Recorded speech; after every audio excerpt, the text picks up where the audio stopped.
Today we're going to be studying Revelation chapter 8, verses 5 and 6, and it's going to be dealing with the second earthquake.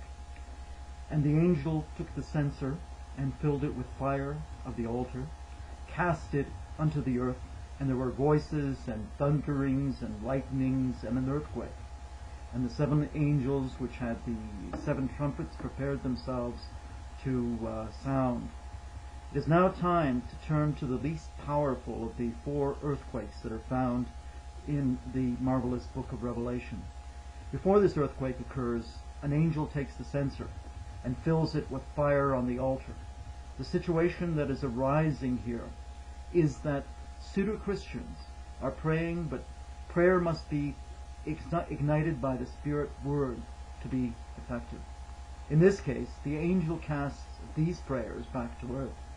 They are not going to be heard, and that they are not going to be acted on. The voices and the thundering and the lightnings and an earthquake were figurative for war and revolt and upheaval leading up to a small counter-revolution.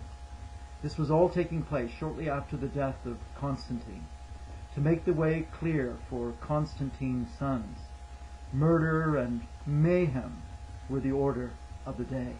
The soldiers in the Roman Empire wiped out royal families, and Constantius II, along with Constantius and Constans, along with two young nephews, were virtual prisoners, notably Gallus and Julian, were all the descendants left alive.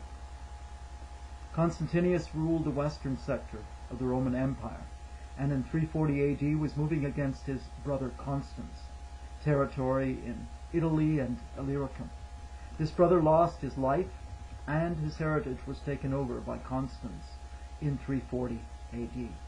This brother Constans, who was having difficulty with the Franks, who were pouring into Gaul, as well as the Picts and Scots, who were invading Britain, is ultimately assassinated. Thus the empire became united under Constantius, who was now forced to rely upon his nephews Gallus and Julian for a successor. Since Gallus was a failure, Constantius had him executed in 354 AD. Julian became an adept military leader and repelled the invasion of the Franks and Germans. In 359 AD, Julian controlled the Rhine. In 361 AD, Julian renounced Christianity and declared war on his cousin Constantius for supreme control of the Roman Empire. Civil war was only averted with the timely death of Constantius in 361 AD. The earthquake, the smallest of the four in Revelation, occurred when Julian attempted to re-establish paganism as the state religion in Rome. He quickly set about restoring pagan rites and ceremonies, reopening and rededicating pagan temples. Julian reduced the privileges of the pseudo-Christian church and was tolerant of other religions. The Donatists, who prayed for relief from the pseudo-Christian church, found it at this time, and their prayers were answered as delineated in Revelation 8:4. And the smoke of the incense which came from the prayers of the saints ascended up before Yahweh out of the angel's hand. On June 26, 363 AD, Julian died in battle against the Persians, and the last hope for a return to pure pagan Romanism died with him. It was in the 40th year after Constantine's victory over Licinius that this earthquake ended, and pseudo-Christianity had returned to the forefront of Rome. The seven angel trumpets would bring a succession of barbarian invaders into the western sector of the Roman Empire. But that is another story at another time in conjunction with other events. They would ultimately bring down the Roman Empire in the west. However, pseudo-Christianity would survive at least until the time of the fourth earthquake. The second earthquake was initiated to bring about temporary relief to monotheistic Christians. By the time of the Emperor Julian, Christianity had turned from the teachings of the early first century Christians and created a superstate which was partially steeped in pagan and Christian traditions, creating a hybrid serpentine state that was teetering on the brink of extinction in the ensuing years. The second earthquake in the book of Revelation, like that of the first earthquake, indicated that Yahweh was in control of history.